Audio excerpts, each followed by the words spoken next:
Find more time: how to get things done at home, organize your life, and feel great about it by Laura Stack Book Review. Hello friends, today I am going to review the book, Find More Time. How to Get Things Done at Home, Organize Your Life, and Feel Great About It by Laura Stack. Master 8 areas to control your time. 8 pillars provide the infrastructure you need to make your life work. If one or more of these pillars needs attention, your house is in danger of falling down. First pillar, plans. To begin planning your new approach, create an individual mission statement. To help you clarify how you measure success, identify your most important values and write a paragraph about each one. Develop 3 specific goals in each area. Assign every goal a date so you can check your progress. Reward yourself when you reach it. What might happen if you refocus your attention to positive, proactive experiences and open your thoughts to opportunities instead of problems? You are where your attention is. Think about the ways you can add flexibility to your schedule, perhaps telecommuting, compressing your work week, or job sharing. Consider the results you want at the end of every day. Be flexible and willing to change aspects of your life that aren't working. Use to-do lists to stay organized. These lists should be dynamic. Add things as you think of them. Create a daily list for regular activities. At the end of the day, carry anything that is still on the list forward to the next day. Keep lists for your projects, and transfer tasks to your daily list to ensure steady progress. Break projects into their individual steps. Take a moment to jot down where you are in your project at quitting time, so you can pick it back up easily next time. Create lists to keep track of things like phone numbers or tasks for other family members. Set up routines to help you and your family through rough daily transition periods, such as bedtime. Post checklists to remind kids of their responsibilities. Organize the night before for the next day. On a larger scale, anticipate seasonal changes and set aside time to prepare. Second pillar, priorities. Plowing ahead on the fast track may cause you to miss important things, such as sharing milestones in your child's life or spending time with a sick relative. Create room for the relationships that matter most. Volunteer work can be fulfilling, but it has to fit into your general life purpose. Instantly increase your productivity potential by cutting down on the hours you spend in these activities. Instead of scheduling many activities for your kids, concentrate on 1 or 2. Discover how delegating can solve dozens of your productivity problems. Health is often a low priority for busy professionals and parents. Schedule routine checkups for both you and your children. Stay hydrated for peak functioning and stop smoking. If you devote 15 minutes each day to exercise, you will live longer and sleep better at night. Increase your activity level painlessly by walking to appointments and using the stairs. Park farther away from your destination and do laps around your office on breaks. Similarly, eating and sleeping well, at least 7.5 hours, keep you mentally sharp, more effective, and resistant to illness. By insisting on doing chores and hanging on to responsibilities that could easily be done by someone else, you sabotage your own time. What satisfaction do you derive from your work? Would you continue working if money was not an issue? Work won't make you happy unless it fits your values and isn't at odds with your goals. Continue to learn and grow in your work and in your life, and keep reading. Third pillar, personality. Realize that not everything needs to be perfect and recognize that people have different approaches. Designate one place in your home as command central for your family. If you're a morning person, schedule the hard stuff first. When you hit a slump, don't drink more coffee. Instead, try a stroll, a stretch, or a music break. Keep your energy level steady by eating smaller, more frequent meals. Try green tea instead of coffee, splash your face with water, or pop a peppermint. Act to replenish your energy level before it tanks. One of the best gifts you can give yourself is help. First, of course, you have to ask. Let others know you appreciate their contributions and they'll be happy to lend a hand. Acknowledging their work lets them know how appreciative you are. Let your kids help themselves and let your employees do their jobs. Say no to some things in your life if you want to be able to say yes to others. Good communication is a time saver. Communicate what you expect from others and clarify what they expect from you. Being early instead of late yields the best opportunities, the least stress, and often is more cost-effective. Multitasking might be killing your productivity. Instead, concentrate on the task at hand before moving on to the next one. If you remember something else you need to do, don't let it distract you. Write it down so you can do it later. What is the single next step you would have to take to see forward progress on the task? Sometimes a negative attitude keeps you from racking up results. Stop trying to make everyone around you happy. If you're too eager to please other people, you'll have little energy left for yourself and your goals. Get out of the habit of fixing everyone else's problems. That's not your job, nor is it possible. Realize that you can't fix other people. Fourth pillar, pests. Try to make decisions quickly and deal with pesky problems as they arise, without getting stuck in analysis. Delaying only adds to your stress and your to-do list. Sometimes it helps to eliminate choices so your options are clearer.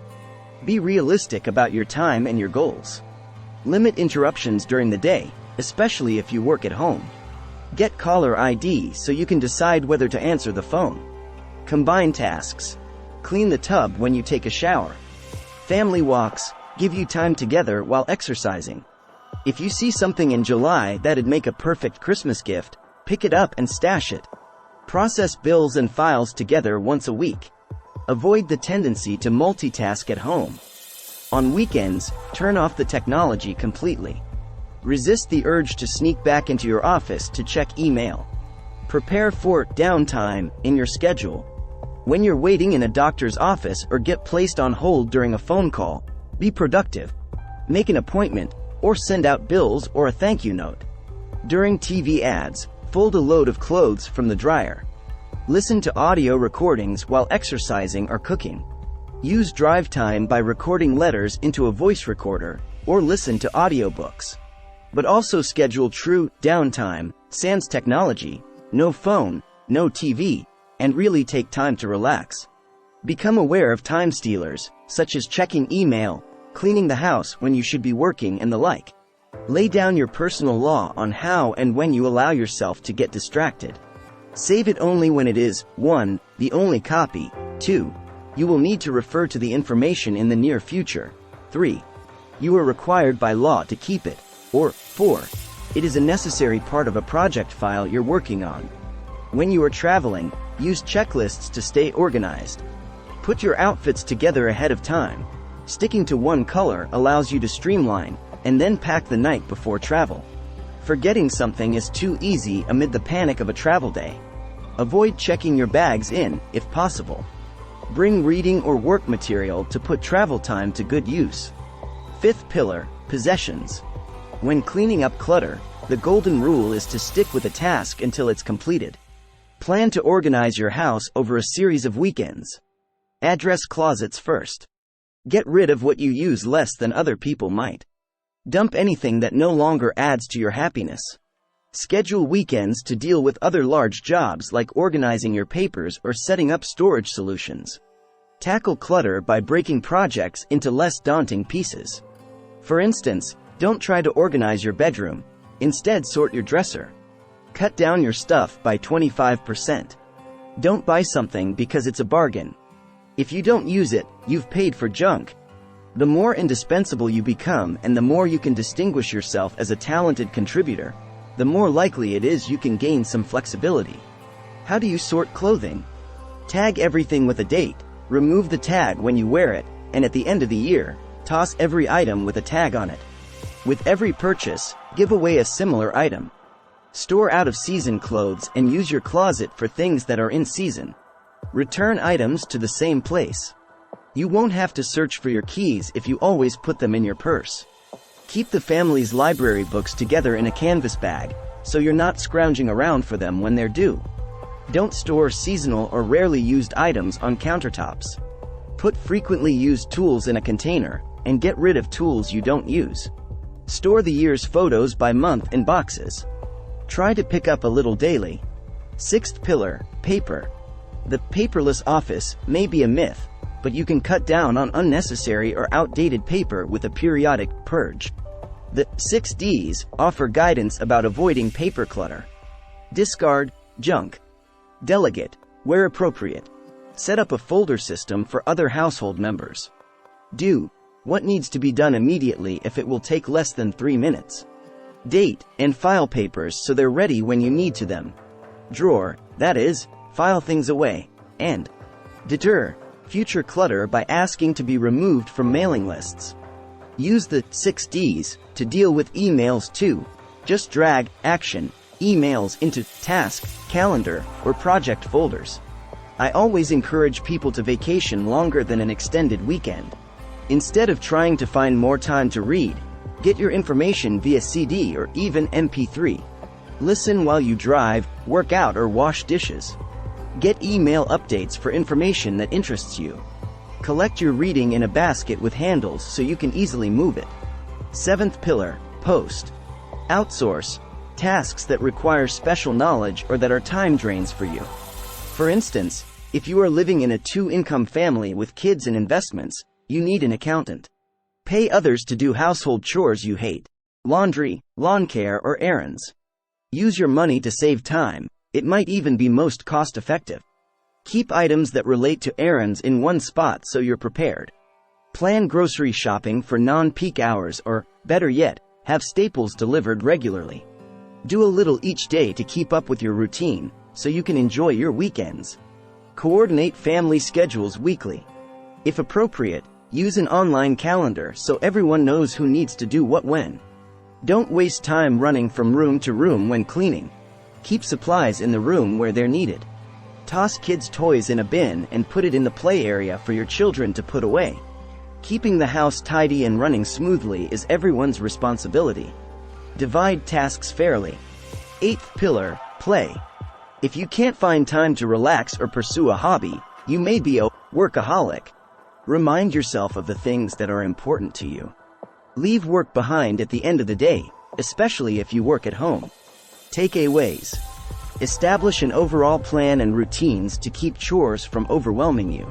Evaluate your priorities. If family time is most important, cut back on TV. When weeding through accumulated items, try to reduce the volume by 1/4. Be realistic about your time and priorities. Toss outdated publications, they're old news.